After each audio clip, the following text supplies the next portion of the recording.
अकेले रहने की ताकत को पहचानो, अपनी असली शक्ति को जागृत करो। बुधा टेल्स एक्सक्लूसिव। नमस्कार दोस्तों, स्वागत है आप सबका हमारे चैनल बुधा टेल्स पर। आज की इस विशेष कहानी में हम बात करेंगे अकेले रहने की ताकत को पहचानो के बारे में।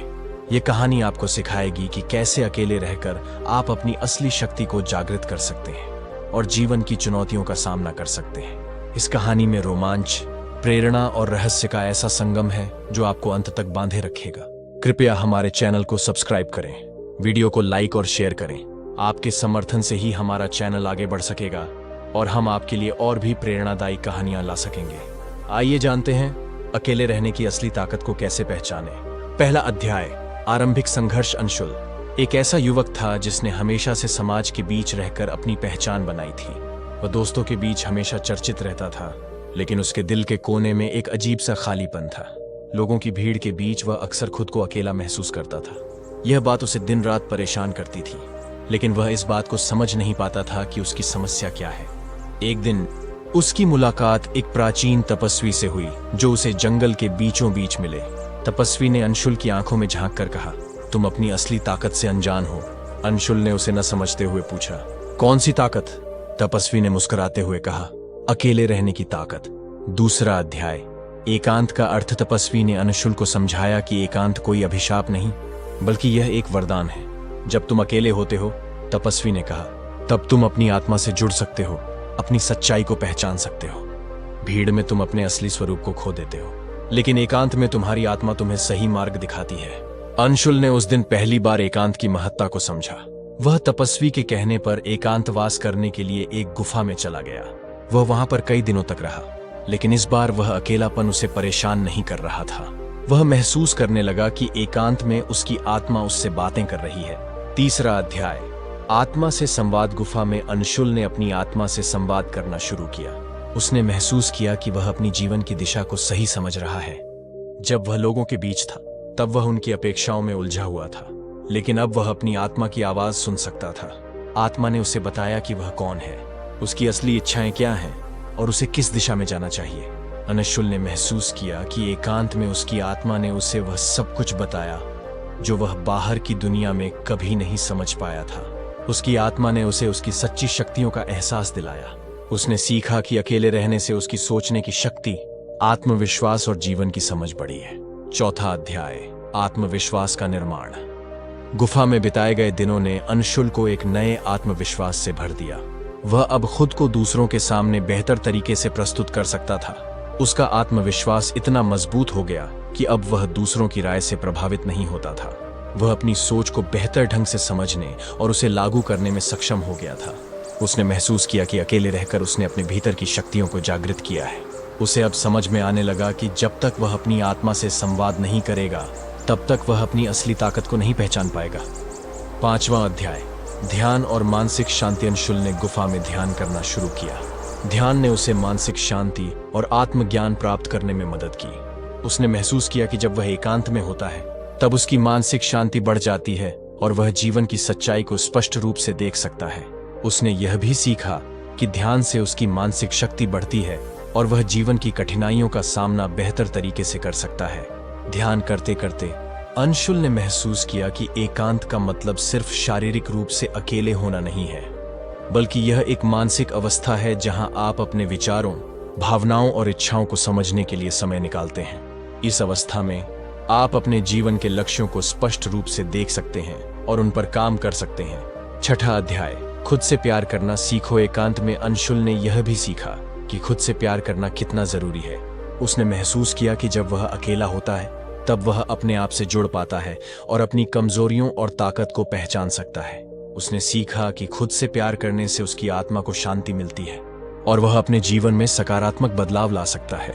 अंशुल ने महसूस किया कि खुद से प्यार करने का मतलब है कि आप अपने आप को वैसे स्वीकार करते हैं जैसे आप हैं, बिना किसी शर्त के। यह समझने से उसे आत्मसम्मान मिला और वह अपनी जिंदगी को एक नए नजरिए से देखने लगा। सातवां अध्याय, कठिनाइयों का सामना। अंशुल ने यह भी सीखा कि अकेले रहना उसे कठिनाइयों का सामना करने की ताकत देता है। जब वह अकेला होता है, तो वह अपनी मुश्किलों का हल खुद ढूंढ सकता है। उसने यह भी महसूस किया कि जब वह अकेला होता है, तब वह अपनी कमजोरियों को दूर कर सकता है और अपने जीवन में सकारात्मक बदलाव ला सकता है। अकेले रहते हुए उसने कई बार ऐसे पल आए जब उसे कठिनाई का सामना करना पड़ा, लेकिन हर बार उसने अपनी आत्मा से संवाद किया और उसका समाधान ढूंढा। उसने यह भी महसूस किया कि अकेले रहकर वह अपने जीवन की दिशा को सही तरीके से समझ सकता है और अपनी गलतियों से सीख सकता है। 8वां अध्याय, बाहरी प्रभावों से मुक्ति। अंशुल ने महसूस किया कि एकांत उसे बाहरी प्रभावों से मुक्त करता है। उसने सीखा कि अकेले रहकर वह दूसरों की अपेक्षाओं और समाज की मान्यताओं से मुक्त हो सकता है। उसने महसूस किया कि एकांत में वह खुद को समझ सकता है और अपनी जीवन की दिशा को सही तरीके से निर्धारित कर सकता है। उसने यह भी सीखा कि एकांत उसे अपनी सच्ची इच्छाओं और लक्ष्यों को पहचानने में मदद करता है। उसने महसूस किया कि जब वह अकेला होता है तब वह अपने जीवन के लक्ष्यों को स्पष्ट रूप से देख सकता है और उन पर काम कर सकता है। 9वां अध्याय, समाज में वापसी। गुफा में बिताए गए समय ने अंशुल को एक नया दृष्टिकोण और आत्मविश्वास दिया। वह अब अपने गांव लौट आया, लेकिन अब वह पहले से बहुत बदल चुका था। अब वह समझ चुका था कि अकेले रहने की ताकत क्या होती है और कैसे इसे अपने जीवन में लागू करना चाहिए। उसकी सोच अब बहुत साफ थी और वह अपने निर्णयों में अधिक सटीक था। वह गांव के लोगों के बीच पहले से कहीं अधिक सम्मानित हो गया था। लोग उसकी सलाह लेने लगे और उसकी बातों को गंभीरता से सुनने लगे। अंशुल ने भी अपनी नई जिंदगी को अपनाते हुए गांव के लोगों को भी अकेले रहने की ताकत को पहचानने का संदेश दिया। 10वां अध्याय, एकांत की शक्ति का प्रसार। अंशुल ने गांव में एकांत के महत्व को फैलाना शुरू किया। उसने गांव के लोगों को सिखाया कि कैसे वे भी अपने जीवन में एकांत को अपनाकर अपनी असली ताकत को पहचान सकते हैं। उसने गांव में ध्यान शिविरों का आयोजन किया, जहां लोगों को ध्यान और आत्मसंवाद की कला सिखाई जाती थी। धीरे धीरे पूरे गांव में एकांत की ताकत का महत्व फैल गया और लोग अपनी जिंदगी में सकारात्मक बदलाव लाने लगे। 11वां अध्याय, अंतर्दृष्टि और आत्म साक्षात्कार। समय के साथ अंशुल ने खुद को अपने जीवन के उद्देश्य के और करीब पाया। उसने महसूस किया कि एकांत ने उसे अपने अंदर की गहराइयों को समझने और अपनी असली इच्छाओं और लक्ष्यों को पहचानने में मदद की। उसने अपनी आत्मा से जुड़े हुए अपने जीवन के उद्देश्य को स्पष्ट रूप से समझा और उसे पूरा करने के लिए समर्पित हो गया। 12वां अध्याय, एक नई शुरुआत। अंशुल ने अपनी आत्मा की गहराइयों को समझने और अपने जीवन के उद्देश्य को पहचानने के बाद एक नए सफर की शुरुआत की। उसने महसूस किया कि अब वह एक अलग व्यक्ति है। वह पहले की तुलना में अधिक जागरूक, आत्मविश्वासी और आत्मनिर्भर हो गया था। अब उसकी जिंदगी में एक नई ऊर्जा और प्रेरणा का संचार हो गया था। गांव में अपनी नई पहचान और सम्मान के साथ अंशुल ने एक नई दिशा में कदम बढ़ाया। उसने ठान लिया कि वह एकांत की ताकत के बारे में और अधिक लोगों को बताएगा। उसने गांव के बाहर के लोगों को भी इस शक्ति से परिचित कराने का संकल्प लिया। इसके लिए उसने अपने अनुभवों को साझा करने के लिए एक यात्रा शुरू की। 13वां अध्याय, एकांत का प्रसारण। अंशुल ने गांव-गांव जाकर एकांत के महत्व के बारे में लोगों को जागरूक करना शुरू किया। उसने अपने अनुभवों को कहानियों के माध्यम से साझा किया और धीरे धीरे उसकी बातों का असर लोगों पर दिखने लगा। वह जहां भी जाता, लोग उसकी बातें ध्यान से सुनते और उसके द्वारा बताए गए ध्यान और आत्म संवाद के तरीकों को अपनाने लगते। धीरे धीरे अंशुल की यह यात्रा एक आंदोलन में बदल गई। उसकी बातें और विचार दूर दूर तक फैलने लगे और लोग एकांत को अपने जीवन का हिस्सा बनाने लगे। उसने अपनी यात्रा के दौरान कई लोगों की जिंदगी में सकारात्मक बदलाव लाया और उन्हें उनकी आत्मा से जोड़ने में मदद की। 14वां अध्याय, अंतर्मुखी जीवन का महत्व। अपनी यात्रा के दौरान अंशुल ने महसूस किया कि एकांत के साथ साथ अंतर्मुखी जीवन का भी बहुत महत्व है। उसने सीखा कि जब आप अपने भीतर झांकते हैं और अपनी भावनाओं, विचारों और इच्छाओं को समझते हैं, तो आप अपनी असली शक्ति को पहचान सकते हैं। उसने लोगों को सिखाया कि कैसे वे अपने भीतर की आवाज को सुन सकते हैं और उसे अपनी जीवन की दिशा तय करने के लिए इस्तेमाल कर सकते हैं। उसने यह भी सिखाया कि एकांत और अंतर्मुखी जीवन हमें समाज के दबाव से मुक्त करता है और हमें अपनी असली पहचान को समझने में मदद करता है। उसने लोगों को यह समझाया कि जब हम अपने भीतर झांकते हैं तो हमें अपनी ताकत और कमजोरियों का सही अंदाजा होता है और हम अपने जीवन में सही निर्णय लेने में सक्षम होते हैं। 15वां अध्याय, आत्मा की आवाज। एकांत के माध्यम से आत्म साक्षात्कार की प्रक्रिया में अंशुल ने आत्मा की आवाज के महत्व को समझा। उसने महसूस किया कि जब आप अकेले होते हैं तो आपकी आत्मा आपसे बात करती है और आपको सही मार्गदर्शन देती है। उसने लोगों को सिखाया कि कैसे वे ध्यान और आत्म संवाद के माध्यम से अपनी आत्मा की आवाज को सुन सकते हैं और उसे अपनी जिंदगी में इस्तेमाल कर सकते हैं। अनशुल की यह सीख लोगों को गहराई से प्रभावित करने लगी। जो लोग पहले भीड़ के बीच में खुद को खोया हुआ महसूस करते थे, वे अब अपनी आत्मा की आवाज को सुनकर अपने जीवन में सही दिशा में आगे बढ़ने लगे। यह प्रक्रिया उनकी जिंदगी में एक नया मोड़ लेकर आई और उन्हें अपनी असली ताकत का एहसास हुआ। 16वां अध्याय, अकेलापन नहीं बल्कि स्वतंत्रता। अनशुल ने यह भी सिखाया कि एकांत का मतलब अकेलापन नहीं है, बल्कि यह स्वतंत्रता है। जब आप अकेले होते हैं तो आप अपने विचारों और भावनाओं के साथ स्वतंत्र होते हैं। आप बिना किसी दबाव के अपने जीवन के फैसले ले सकते हैं और अपनी असली इच्छाओं को पहचान सकते हैं।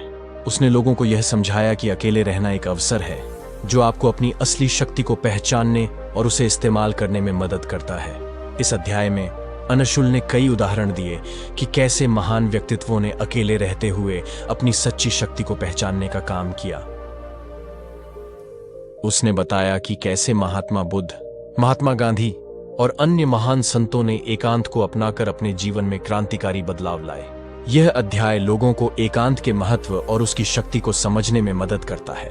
17वां अध्याय, एकांत की शक्ति का प्रसारण। शुल की यात्रा अब अपने अंतिम पड़ाव पर थी, लेकिन उसका संदेश दूर दूर तक फैल चुका था।